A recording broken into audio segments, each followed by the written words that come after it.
Среди достопримечательностей, которые непременно нужно посетить в республике Хакасии, неизменно называют тропу предков или тропу шамана, пеший туристический маршрут, пролегающий по скальному массиву Тагыс-Ас вдоль реки Белый Июз.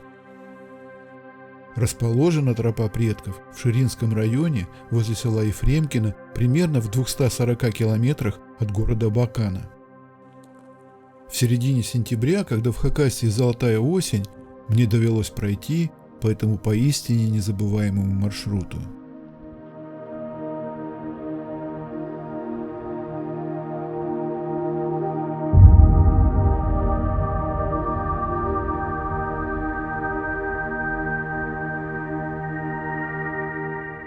Свой путь к тропе предков мы начали из столицы республики Хакасии, города Абакана. Нашей целью был туристско-экскурсионный комплекс вблизи села Ефремкино, откуда и начинается маршрут. В течение 3 часов нашего пути за окнами сменяли друг друга щедро раскрашенные яркими осенними красками живописные виды. Мы миновали знаменитое озеро Шира, одноименный поселок, административный центр Ширинского района и несколько небольших деревень. Прибыв на место, мы почти сразу вышли на маршрут. После небольшого, но крутого подъема мы направились вниз, к первой точке нашей экскурсии, гроту Проскурякова, или, как сказал наш гид, Проскурякова. Считается, что этот грот служил жилищем для людей в эпоху неолита, и его называют одним из самых древних известных мест пребывания человека. Свое название грот получил по фамилии преподавателя Красноярской гимназии, впервые проводившего здесь научное исследование в 1890 году. Все внутреннее пространство пещеры как бы разделено на 2 неравных части. Входной грот длиной 14 метров и площадью около 70 квадратных метров сухой, хорошо освещается светом, поступающим снаружи. Вторая, дальняя ее часть, это темный, узкий с низким сводом сырой ход, протяженностью почти 15 метров. В 1971 году здесь были найдены кости мамонта, шерстистого носорога, бизона, пещерной гиены и других ископаемых животных. Также археологи обнаружили в гроте Проскурякова первое каменное орудие периода палеолита. Некоторые ученые полагают, что в будущем здесь можно ожидать открытия еще одной смежной пещеры, уходящей вглубь скального массива. О ее существовании косвенно свидетельствует запрессованность под низкий свод в дальней части входного грота, перемешанного с костями грунта, а также тяга воздуха по трубообразному каналу, уходящему наклонно вверх и вглубь скалы.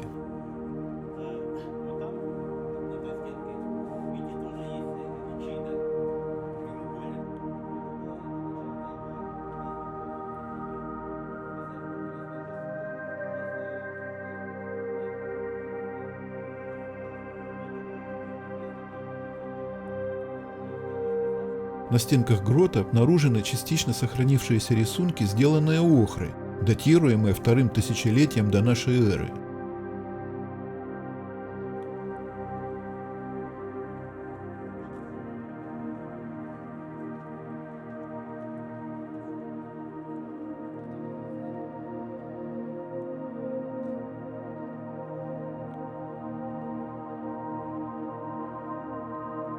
Дальше тропа резко поднимается, а затем выходит на гребень хребта. В конце этого подъема мы были вознаграждены поистине великолепным видом на долину Белого Июса, открывающимся сверху. Хакасское название этой реки – Ах-Июз, что в переводе и означает «белая река».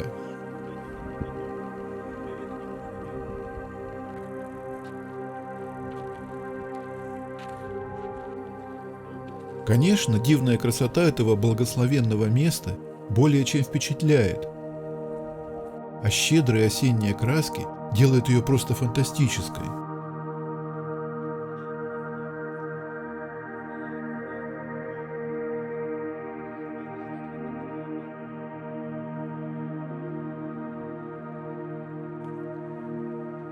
В интернете я предварительно прочитал несколько текстов об этом замечательном месте, авторы которых уверяют, что маршрут несложный. Я, однако, с этим не согласен. Практически на всем своем протяжении, а его общая длина примерно 2,5 километра, он представляет собой череду крутых подъемов и столь же крутых спусков. Причем в некоторых местах приходится даже карабкаться. Следующим пунктом нашей экскурсии был комплекс из огромных камней, отдаленно напоминающих внутренние органы человека – печень, сердце, легкие и тому подобное. Мистически настроенные люди приписывают этим камням целительное свойство и обнимают их в лечебных целях.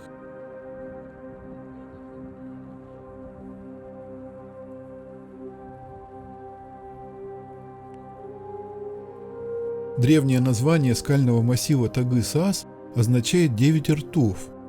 Известно, что если посмотреть на него с высокой точки противоположного берега реки, то можно увидеть 9 больших гротов, похожих на раскрытые рты огромных фантастических созданий.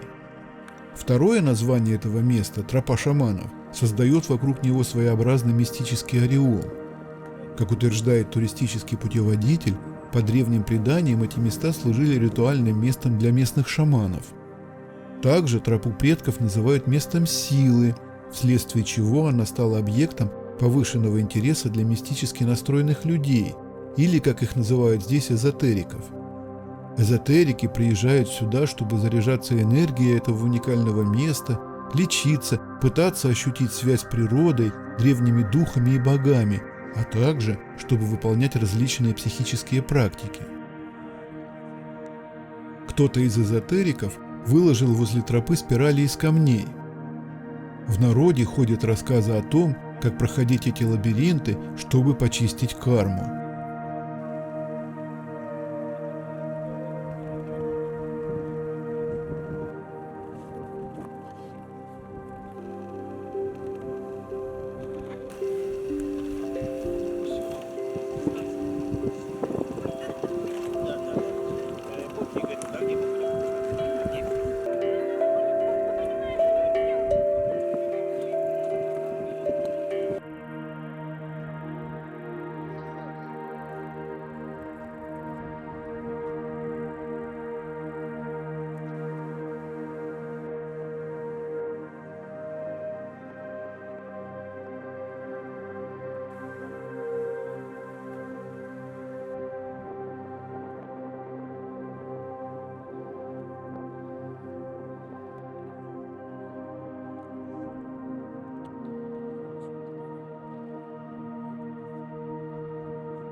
После очередного крутого спуска на нашем пути встала сквозная пещера. Говорят, что пройдя эту пещеру, можно пережить духовное перерождение. В соответствии с местными легендами, здесь был схрон банды императора тайги Ивана Соловьева, орудовавшего в Хакасии в 20-е годы прошлого столетия. Якобы обнаружившие его красноармейцы открыли огонь по укрытию из пулемета. Свод пещеры обрушился, и в результате осталась ее часть со сквозным проходом через гору. Чтобы добраться до входа в пещеру, нужно вскарабкаться по отвесной стене. Внутри я обнаружил горящую свечу, судя по всему, зажженную эзотериками. Проход, небольшой и узкий, сильно сужается на выходе.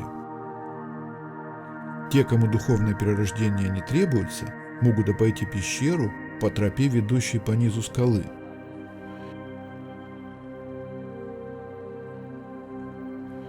Дальше наш путь лежал к самому большому рту массива, Большому Тагзасскому гроту или Большой Тагзасской пещере. Пещера впечатляет своими размерами. Ее высота при входе 12 метров, а вглубь она тянется более чем на 30 метров. В конце пещеры потолок уходит вверх в виде конуса. В Такзасском гроте археологи нашли черепки глиняной посуды с орнаментом и без него, обделочные костяные палочки, а также кости различных животных – северного оленя, быка, лошади, косули, каменного барана и других. Найденные в пещере артефакты относят к Железному веку. По предположениям археологов, они принадлежат к древнетюркской народности, населявшей эту местность в 8-10 веках нашей эры. Ученые установили, что у входа в пещеру посередине ранее находилось 3 больших камня, около которых были видны следы древнего огнища с пережженными костями, золой и углями.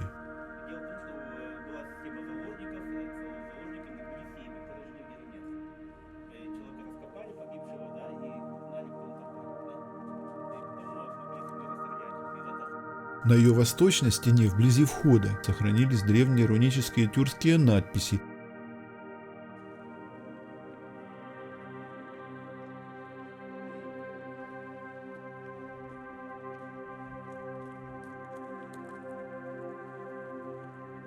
Финальной точкой нашего маршрута была небольшая площадка, с которой открывается прекрасный вид на последний грот тропы Трехглазку, подъем к которому самый сложный участок маршрута.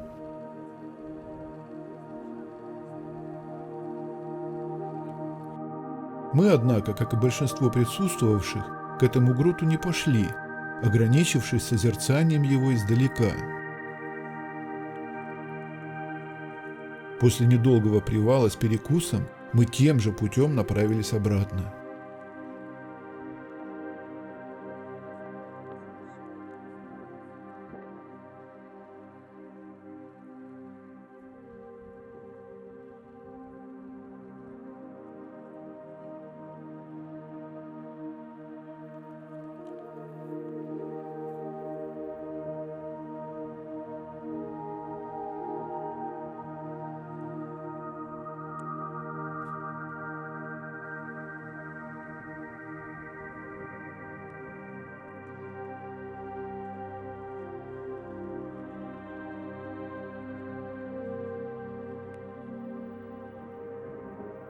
Преодолев те самые крутые спуски и подъемы, мы вышли на относительно ровный участок и направились теперь уже по другому пути к месту начала нашей экскурсии.